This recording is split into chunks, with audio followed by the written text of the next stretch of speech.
Hi guys, it's Miss Becca. I have worked with ARF for a couple years and I get to read you your Friday story today.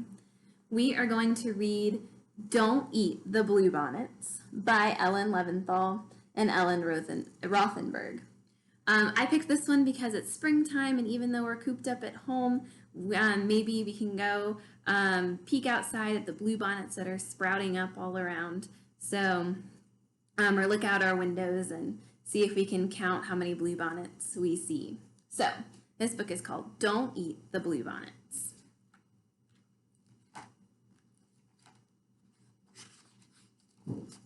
Sue Ellen had a mind of her own. When the other cows mooed, Sue Ellen whistled. When the other cows strolled, Sue Ellen danced. So here's Sue Ellen. And when Max put a sign in the south pasture, Sue Ellen stomped her hoof.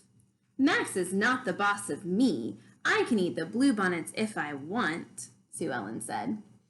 The sign says, don't eat the bluebonnets. The armadillo says, the bluebonnets won't come back if you eat them.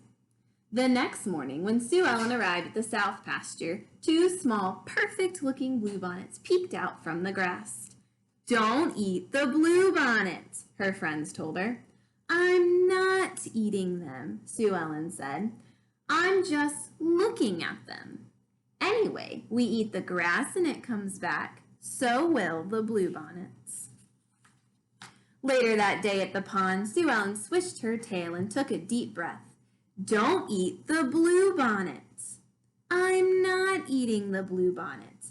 I'm just smelling them. Anyway, the water in the pond comes back, and so will the bluebonnets.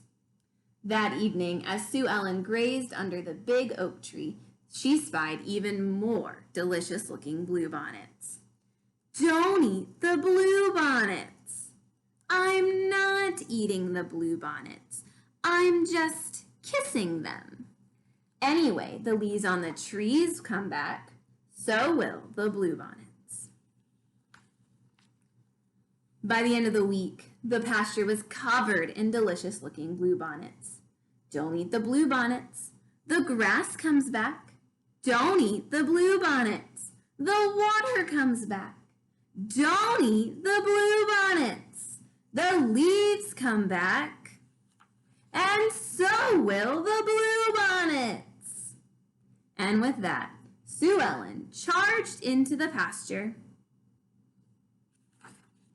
and ate all the bluebonnets. Sue Ellen was so full that she needed a rest. She curled up under the oak tree and fell fast asleep. When she woke up, all the animals were glaring at her, especially Max.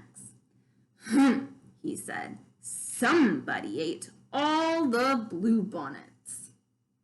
The bluebonnets will come back. Just wait.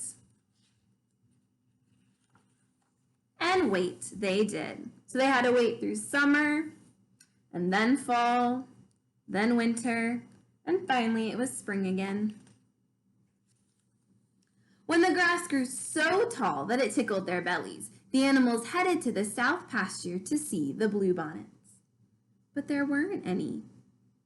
If the bluebonnets won't come back, Sue Ellen said, I'll bring them back myself. Sue Ellen gathered the bluebonnets in the north pasture and with a whoosh threw them onto the ground in the south pasture. By midday, the bluebonnets were so flat that even the bees couldn't find pollen in them. But Sue Ellen didn't give up. She had another idea. I'll paint the hay blue, she said, and as she finished the last stroke of her brush, she looked up and saw her friends munching and mooing. Well, that didn't work. Sue Ellen didn't give up.